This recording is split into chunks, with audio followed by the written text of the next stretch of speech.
So I want to do a quick one. Top 5 worst anime villain. So at number 5, right? Hisoka from Hunter x Hunter. The way they introduced us, right, to his character, which, by the way, really, really good character. Like, he has these moments, in the anime where you just can't help it but just laugh and just, enjoy. So yeah, Hisoka, great character, but as a villain, not really, giving me what I want, right? So the criteria for me, right, when it comes to like a really good villain is I want to root for the villain, right? Like, make me want to root for you, right? Because if you have a good backstory, if you have a, like, what's your reason, what's your philosophy, make me want to root for you, right? So, and by the way, there are villains out there, right? And in animes where it's like, you watching, it's like, yo, I kind of want to root for this guy right now, I kind of want him to, annihilate everybody, right? So with Hisoka, I didn't feel it, it didn't really give me that feeling. So that's why it's at number 5. Number 4, same anime, Hunter x Hunter, Miriam. So Miriam, the reason why I have him on number 4 is because okay, let me just explain the background, right? So Miriam's mother, right, who's like the queen of the ant, right? I forgot the terminology that they used, but she basically was solely responsible to create this like army, of ants. And the way that she actually was doing that was she was basically like eating human beings, right? And creating these ants, through her eating human beings, right? So she was eating the human beings and then producing the ants. So the human beings would actually come out half ants, half human beings. With Miriam, she ate hundreds, if not thousands, right, of really like skilled human beings and just human beings in general. So with him, right, obviously we know his backstory because we watched him be birthed, right? He destroyed his mother, by the way, right, when he was being birthed, right? He already was basically conscious. He already knew who he was, in the womb. So that's how crazy that guy was. So yeah, I don't really like give him that much credit, so as far as like a villain goes. So, and that's why you kind of like see him get lost, in like his identity later on in the anime. Miriam at number 4.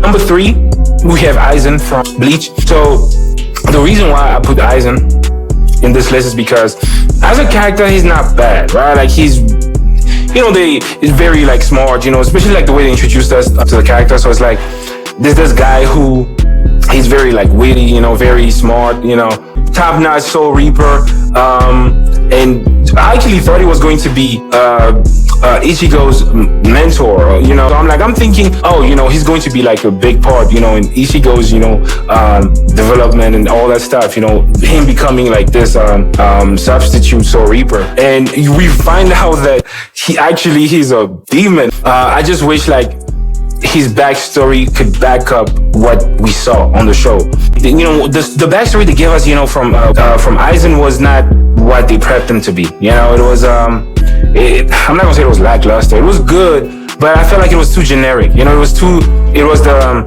I want the power just to have the power, and I want to govern, the world and do it my way. It's just, and then what? Like, why are you doing that for? Like, it's just, yeah, it was just the generic stuff. So that's why I have him at number 3. Number 2, this one will probably just be really fast.